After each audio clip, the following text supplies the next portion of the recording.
Ɗuuɗi heewi a tawa goɗɗo laari video ha Facebook o like o partage, amma si yake feere mara haaje video jo larnogo o ɗaɓɓita video majum o heɓtata, ha konte moy jo larno video go o heɓtata. To o jutta kam mi yiɗi mi hollene a watta kala video ji amen no largo ha Facebook pat to a yiɗi heɓtugo ɗum mi hollene a firta video majum, ko bo video ji a meɗi partage gono, ko bo video ji a meɗi no largo non ko dala kay ko a partage a heɓta video majum be koyɗum.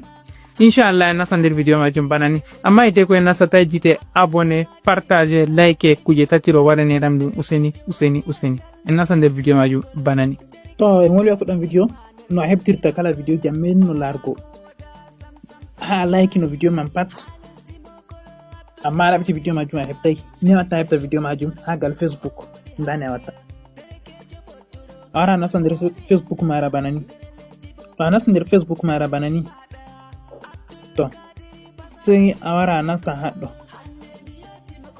to a nasti haɗɗo ha profile maɗo sai a wara nasta haɗɗo haɗo waɗi red a laran nda ɗum ɗo to a nasti haɗɗo waddante banani a lara haɗo waɗi like, to a nasti ni waddante kala video ji a meɗi larugo na téléphone maɗa a like pat nda video ji majum ɗo kam video ji a meɗi a laari nden bo a like, ka a laari video na like ma tawata haɗɗo, amma je a like on a tawata haɗɗo sai waɗa retour. To a waɗi retour video ji a meɗi larugo a partage no ɗo feere a wara nasta haɗɗo waɗan recherche banani, to timnorgo recherche a laran nda video ji je a meɗi no larugo nden a hoosa a partage pat haɗɗo a hoosa a larata to a yiɗi. En timmini be je ɗo. To banni on a heɓtirta video ji a meɗi larugo nden a meɗi no a partage ɗum. To woli video ji a meɗi na silve garti ha favori mara bo nda haɗɗo ara nasta favori majum banani, kala video ji a meɗi larugo a silve garti ɗum ha favori fu nda ɗum ɗo haɗɗo.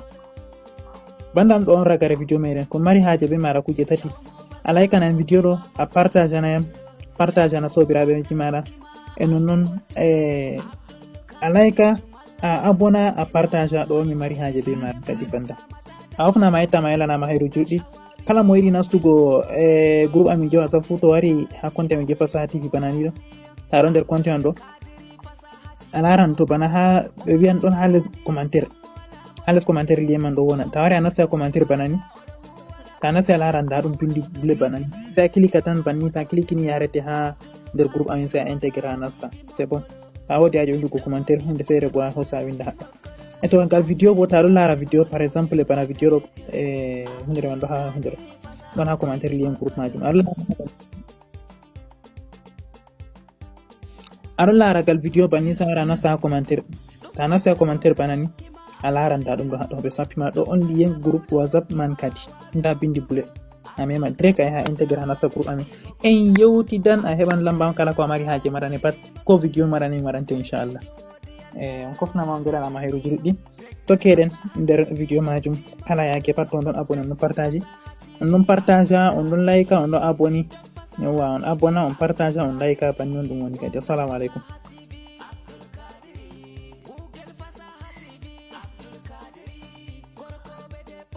Yawa ɓawo en timmini larugo video majum ta jite abonné partage like kuje tatiro useni kuje tatiro useni waɗane ɗam ɗum useni fu.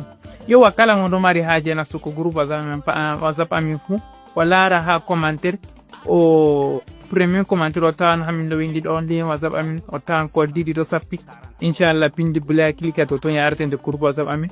Kala ko mari haaje en gewtida pat en gewtida ngal ton, nden bo kala ƴewan moɗo fu foti en ƴamagal ton inchallah en to nangi orgo video en gara video inchallah en nasa nder groupe WhatsApp majum min be moɗon pat inchallah. On kofnama on gettama on gellanama hayruji ɗiɗi. Assalamu aleykum wa rahmatullah. C'était un foti a video je yeeso. Bisalam.